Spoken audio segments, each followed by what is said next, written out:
मागील तासाला आपण 7वं प्रकरण पाहिल्यानंतर आता या तासाला आपणास 8वं प्रकरण पाहायचं आहे. त्या 8व्या टॉपिकचं नाव आहे पोल्युशन. त्यालाच आपण मराठीमध्ये म्हणतो प्रदूषण असं म्हणतो. ह्या 8व्या प्रकरणाबद्दल किंवा 8व्या टॉपिकबद्दल आज आपण काय करणार आहोत, माहिती पाहणार आहोत. ऑब्झर्व, निरीक्षण करा. तुम्हाला त्या चित्रामध्ये एकूण 3 चित्र दिसतात, 3 पिक्चर्स दिसतात. पहिल्या पिक्चरमध्ये काय दाखवलेलं आहे, एक नदी आहे. त्या नदीच्या शेजारी एक अणुभट्टी आहे. त्या अणुभट्टीच्या शेजारून एक ओढा असेल, नदी असेल, काहीतरी वाहत आहे. दुसऱ्या चित्रामध्ये ते काय दाखवलेलं आहे, तर एक 4 व्हीलर आहे, एक मोटार गाडी आहे आणि त्या मोटार गाडीच्या पाठीमागून सायलेन्सरमधून मोठ्या प्रमाणामध्ये काय बाहेर पडताना दिसतो आहे, धूर बाहेर पडताना दिसतो आहे. त्याचबरोबर तिसऱ्या चित्रामध्ये आपणाला काय दिसतं, आपणास काय दिसतं, तर कारखानदारी दिसते आणि त्या कारखानदारीतून मोठमोठी काय मोठाले धूर बाहेर पडताना आपल्याला काय होतात, दिसतात. अशा पद्धतीनं व्हेरियस प्रॉब्लेम ऑफ एन्व्हायरमेंट, पर्यावरण दूषित होण्याचे हे काय आहेत, प्रॉब्लेम्स आहेत. मग त्यातला तर पहिला जो प्रश्न आहे, तो पहिला क्वेश्चन काय आहे, why these problem in environment may have been arised. Why these problem in environment may have been arised. पर्यावरणातील या काही समस्या आहेत, या समस्या का निर्माण झाल्या असाव्यात. दुसरा प्रश्न जो आहे, तो दुसरा प्रश्न आहे, what should be done to overcome this problem. या समस्यावर मात करण्यासाठी काय करावे लागेल. Many problems have been arise on the earth due to human interference in the nature, industrialization, increasing population, meaning transportation. त्याचबरोबर transportation, use of pesticides and fertilizers are causing pollution on the earth. म्हणजे ह्याचाच अर्थ काय, माणसाच्या निसर्गातील हस्तक्षेपामुळं पृथ्वीवर अनेक समस्या निर्माण झाल्या आहेत. औद्योगिकरण असेल, लोकसंख्या असेल, खाणकाम असेल, वाहतूक असेल, त्याचबरोबर कीटकनाशकांचा आणि खतांचा वाढता वापर यामुळे पृथ्वीवरती प्रदूषण वाढले आहे आणि प्रदूषणाचे परिणाम माणसावर सुद्धा होऊ लागलेले आहेत. त्यानंतर पोल्युशनची डेफिनेशन आपणाला काय करायचे, आपणास काय करायचे आहे, पाहायचे आहे. आता what is mean by pollution, परीक्षेला तुम्हाला प्रश्न विचारला जातो, डिफाईन पोल्युशन किंवा what is mean by pollution. तर पोल्युशनची डेफिनेशन आपणास काय सांगता येते, तर contamination of natural environment that will be harmful to ecosystem is called pollution. म्हणजेच काय, नैसर्गिक पर्यावरणाचे परिसंस्थेला हानिकारक असे दूषितीकरण म्हणजेच प्रदूषण होय. नैसर्गिक पर्यावरणाचे परिसंस्थेला हानिकारक असे दूषितीकरण म्हणजेच प्रदूषण होय. त्यानंतरचा नेक्स्ट पॉईंट आहे, कॅन यू टेल, सांगा पाहू. काय सांगायला सांगितलेलं आहे त्यांनी, तर बघा, where do you see the pollution around you. तुमच्या सभोवताली कोठे कोठे प्रदूषण आढळते. दुसरा प्रश्न आहे, how does the pollution occur. प्रदूषण कशामुळे होते. हाऊ डज पोल्युशन ऑकर, प्रदूषण कशामुळे होते. त्यानंतरचा नेक्स्ट पॉईंट आहे पोल्युटंट. पोल्युटंट म्हणजे प्रदूषके. आता ह्या पोल्युटंटमध्ये काय सांगितलेलं आहे बघा, factors affecting natural function of ecosystem and causing harmful effect on abiotic and biotic factors are called pollutant. सर्वांनी अंडरलाईन करा. परीक्षेला हे डेफिनेशन, ही व्याख्या परीक्षेला विचारली जाते. प्रदूषके म्हणजे काय, तर प्रदूषकेबद्दल मराठीत आपल्याला अर्थ सांगता येईल. काय सांगता येईल, परिसंस्थेच्या नैसर्गिक कार्यात अडथळा आणणाऱ्या अजैविक म्हणजे अबायोटिक व जैविक म्हणजे बायोटिक घटकावर घातक परिणाम घडवणाऱ्या घटकांना प्रदूषके असे म्हणतात. परिसंस्थेच्या नैसर्गिक कार्यात अडथळा निर्माण करणाऱ्या अजैविक व जैविक घटकावर घातक परिणाम करणाऱ्या घटकांना प्रदूषके असे म्हणतात. Pollutant make the environment poisonous and unhealthy. प्रदूषके पर्यावरणात जास्त प्रमाणात सोडली गेल्यास पर्यावरण दूषित आणि विषारी त्याचबरोबर अनारोग्यकारक होते. पॉयझनस म्हणजे विषारी, अनहेल्दी म्हणजे अनारोग्यकारक होते. त्याचबरोबर pollutant may be natural or manmade. प्रदूषके ही दोन प्रकारची असतात, एक नॅचरल असतात किंवा दुसरे मॅनमेड असतात. Natural pollutant are destroy in due to course of time by nature's rule. However, man-made pollutant are not. नैसर्गिक प्रदूषके निसर्ग नियमानुसार कालांतराने नष्ट होतात. या उलट मानवनिर्मित जी प्रदूषके आहेत ती नष्ट होत नाहीत. शेजारी काय दिलेली आहे बघा, save me my children.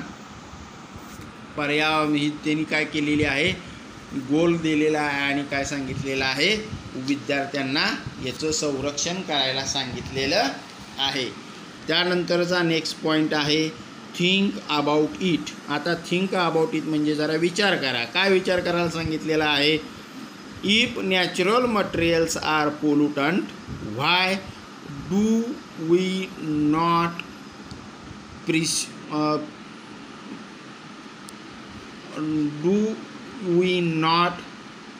perceive the observed effect during their use when such materials are referenced as pollutant. जर नैसर्गिक पदार्थ हे प्रदूषक असतील तर ते वापरताना त्याचे दुष्परिणाम का जाणवत नाहीत. असे पदार्थ प्रदूषक कधी बनतात. Activity try this. ॲक्टिव्हिटी त्यांनी आपल्याला एक कृती करायला सांगितलेली आहे. काय कृती करायला सांगितलेली आहे, you your self survey your residential area and identify the polluted location. Try to identify the pollutant at each polluted location.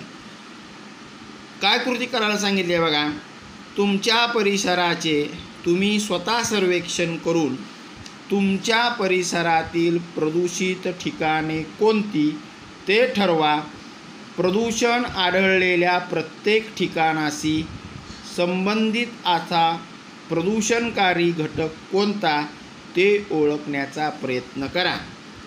त्यानंतरचा नेक्स्ट पॉईंट आहे यूज युअर ब्रेन पॉवर. तुमचं डोकं जरा काय करायचं या ठिकाणी चालवायचं आहे. Which types of pollutant are observe. कोणकोणत्या प्रकारची प्रदूषके आढळून येतात. आणि दुसरा प्रश्न आहे whether the pollutant are degradable or non degradable. प्रदूषके विघटनशील असतात की अविघटनशील असतात. डिग्रेडेबल म्हणजे विघटनशील आणि नॉन डिग्रेडेबल म्हणजे अविघटनशील. याबद्दल तुमचं काय करायचं आहे, डोकं लावायचं आहे. म्हणजे ह्या प्रकरणामध्ये सर्वात महत्त्वाचं काय असेल तर what is mean by pollution, पोल्युशनची व्याख्या. त्याचबरोबर दुसरा पॉईंट आहे व्हॉट इज द पोल्युटंट. हे दोन घटक परीक्षेला तुम्हाला काय केले जातील, विचारले जातील. त्यानंतरचा नेक्स्ट पॉईंट आहे एअर पोल्युशन. ह्या एअर पोल्युशनमध्ये काय सांगितलेलं आहे बघा, plot a graph showing the proportion of various gases in earth's atmosphere. पृथ्वीवरील वातावरणात असणाऱ्या विविध वायूंचे प्रमाण दर्शवणारा आलेख काढा. Plot a graph. Plot a graph म्हणजे आलेख काढणे. शोईंग दाखवा. काय दाखवायचं आहे, the proportion of various gases in earth atmosphere, पृथ्वीच्या वातावरणामध्ये असणारे वेगवेगळे प्रकारचे जे काय वायू आहेत त्या वेगवेगळ्या प्रकारच्या वायूंचा वायूंचे प्रमाण दर्शवणारा आलेख आपल्याला काय करायचा आहे, काढायचा आहे. Why is it said that air is homogeneous mixture of different gases? हवा हे वेगवेगळ्या वायूचे एकजिन्सी मिश्रण आहे असे का म्हणतात? Why is it said that air is a homogeneous mixture of different gases? हवा वेगवेगळ्या वायूंचं मिश्रण आहे असे का म्हणतात? आणि तिसरा क्वेश्चन आहे, which different hazardous gases are released through fuel combustion? इंधनाच्या ज्वलनातून हवेत कोणकोणते घातक वायू बाहेर सोडले जातात? या तिन्ही प्रश्नांची तुम्हाला उत्तरं आठवतात का? पहा, आठवायचा जरा प्रयत्न करा. त्यानंतर contamination of air by harmful substance like poisonous gases, smoke, particulate matter, microbes, etc. is called air pollution. Air pollution म्हणजे काय सांगितलेलं बघा, विषारी वायू, धूर, धूलिकण, सूक्ष्मजीव यासारख्या घातक पदार्थामुळे हवा दूषित होते, त्यालाच हवेचे प्रदूषण असे म्हणतात. कंटॅमिनेशन ऑफ एअर म्हणजे काय? हवा दूषित होणे. कंटॅमिनेशन म्हणजे दूषित होणे. कशामुळे दूषित होते? हार्मफुल सबस्टन्स, विषारी पदार्थ. मग विषारी पदार्थ कोणते आहेत? लाईक पॉयझनस गॅसेस म्हणजे विषारी वायू. स्मोक पार्टिक्युलेट्स मॅटर म्हणजे काय? तर धूर असेल. त्याचबरोबर मायक्रोब्स असतील, मायक्रोब्स म्हणजे सूक्ष्मजीव असतील. याच्यामुळं जी हवा जी आहे ती काय होते? दूषित होते. यालाच काय म्हणायचं आहे? हवेचे प्रदूषण असे म्हणतात. विषारी वायू, धूर, धूलिकण, सूक्ष्मजीव यासारख्या घातक पदार्थामुळे हवा दूषित होण्यास हवेचे प्रदूषण असे म्हणतात. हवेचे प्रदूषण पाहिल्यानंतर त्याची कारणं कोणती आहेत बघा. रिझन ऑफ एअर पोल्युशन, हवा प्रदूषित होण्याची कारणं कोणती आहेत? कॅन यू टेल, तुम्ही सांगू शकाल का? Which factors are responsible for pollution shown in the following picture. कशामुळे हवा दूषित होते? Air pollution due to effect factor, म्हणजे चित्रामध्ये दाखवलेले जे काही घटक आहेत हे घटक हवा प्रदूषणाला काय आहेत? कारणीभूत आहेत. पहिला आहे जंगलातील वणवा. त्यानंतर दुसरं जे दिसतंय ते एक डोंगर दिसतंय, त्या डोंगरातून आग लागलेली आहे म्हणजे त्याला आपण काय म्हणतो? ज्वालामुखीचा उद्रेक म्हणतो. आणि तिसरं आहे वाहनामधून बाहेर पडणारा जो काय धूर आहे त्याच्यामुळे सुद्धा हवा काय होते? दूषित होते.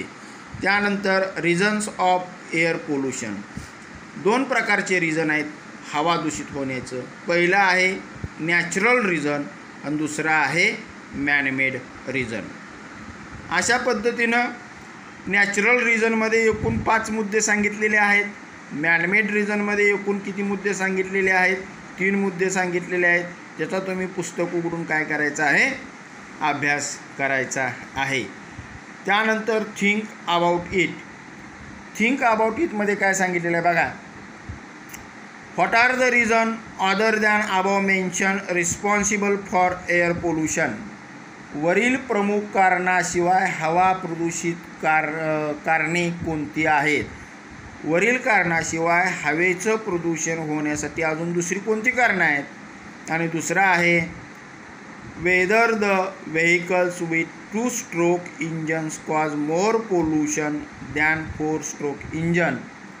4 स्ट्रोक इंजन गाड्यापेक्षा 2 स्ट्रोक इंजन गाड्यामुळं हवा जास्त प्रदूषित होते का? Whether the vehicles with 2 stroke engines cause more pollution than 4 stroke engine. 4 stroke engine गाड्यापेक्षा 2 स्ट्रोक इंजन गाड्यामुळे हवा जास्त प्रदूषित होते का? याच्यावर काय करायचं? तुम्ही विचार करायचा आहे.